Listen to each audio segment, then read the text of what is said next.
My name is Dallas Lentz, and today I'm going to be talking about the childhood issues involving nutrition. When it comes to childhood development, diet is one of the most important steps to making sure a child as early as birth to toddler years will grow up and develop properly. The proper amounts of protein, carbohydrates, healthy fats, vitamins, minerals, calcium, and iron are all important factors in ensuring that the child is healthy and on the right track for cognitive, physical, and social development. There are many problems today with infants' nutrition that can set them up for malnourishment to obesity. In our world today, we have a lot of financial issues where parents can't afford proper nutrient foods such as apples, bananas, carrots, any type of produce, or they can't afford having enough food for the weeks. There is also a poor examples of proper nutrition from parents, and parents claiming that they have picky eaters who don't like anything. A child starts physical development as early as an infancy through toddler years. When a child has a healthy diet, they will start to pick their head up without support around 4 months. Then they will start to walk around 1 year old, and as they progressively start to get older by year 2, they will be able to run around, kick balls, attempt to throw balls, and participate in games such as baseball, basketball, kicking a soccer ball, or even dance.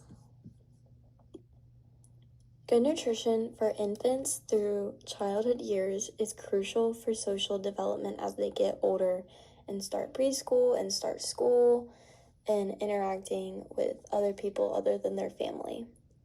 Having the proper nutrition helps infants and toddlers prepare for having enough energy to engage in social actions like school, like I said before, or social events such as sports or family gatherings or different parties for Halloween or Christmas or something like that, while also helping with irritability and mood regulation.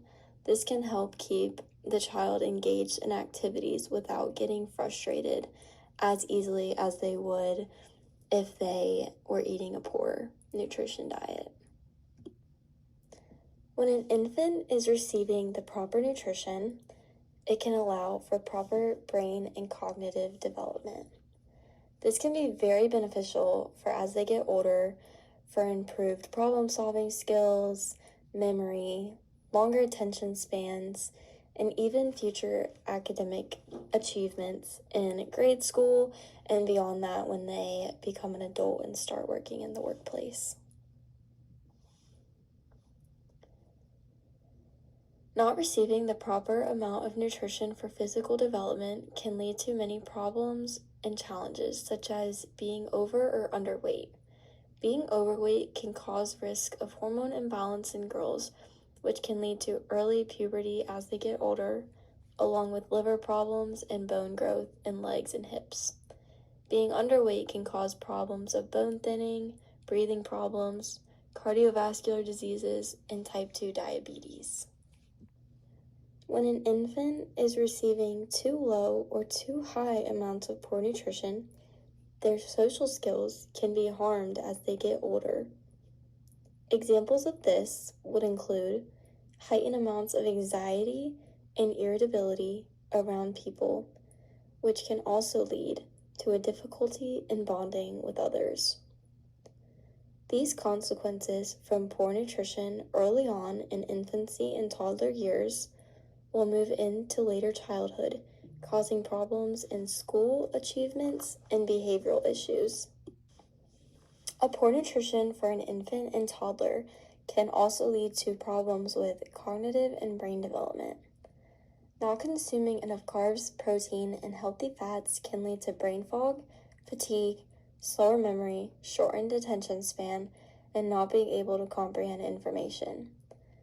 Processed food has been very popularized in our world today, and the high amounts of processed sugar and artificial dyes has led to many behavioral issues, such as ADHD, heightened amounts of attention tantrums, along with hyperactive activity.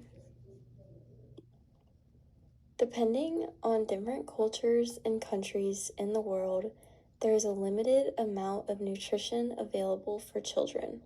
Specifically in Africa, Asia, and Europe, infants and toddlers are extremely deprived of a healthy, sustainable diet.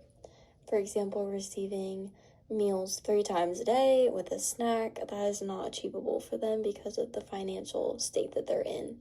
They don't have enough food for the whole family to consume on a normal basis. With this, the consequences of being underweight and food deprived, they will not be able to receive the medical attention needed to live a healthy life in the countries that they live in. Prevention starts within the family. Starting with infancy, start introducing healthier single ingredient foods such as fruit, vegetables, and meats. Introducing these foods early on will set the child up for success with physical, cognitive, and social development, while also setting a good example for as they grow up, allowing for their bodies to crave healthier foods instead of artificial dyes and processed sugars that come along with junk food. Making food fun, educating as they get older about nutrition, and eating whole nutritious meals as a family are all important steps for providing a healthy, nutrient kid. If an infant and toddler has already been introduced to artificial foods, artificial dyes, fast food, and even processed sugars, small changes can go a long way. For example, the parents or caregivers can start by filling the house with healthier style foods by buying oranges, apples, carrots, and celery with a dipping of peanut butter for snack options instead of buying chips, cakes, all that type of stuff. This will set infants and toddlers up for success moving forward in their lives. If an infant or toddler is already experiencing poor nutrition consequences, such as significant weight loss or weight gain, chronic disease, or developmental delays, it is important to correct them immediately. Steps that can be taken would include get a medical evaluation, increase or decrease feeding times, introducing different foods and textures, and demonstrate healthy eating within the family. This is the most important because children tend to model after their parents and do what their parents do because that is who is in the household teaching them the most and loving on them the most and who they tend to want to be when they grow up. Thank you for listening to my presentation. This is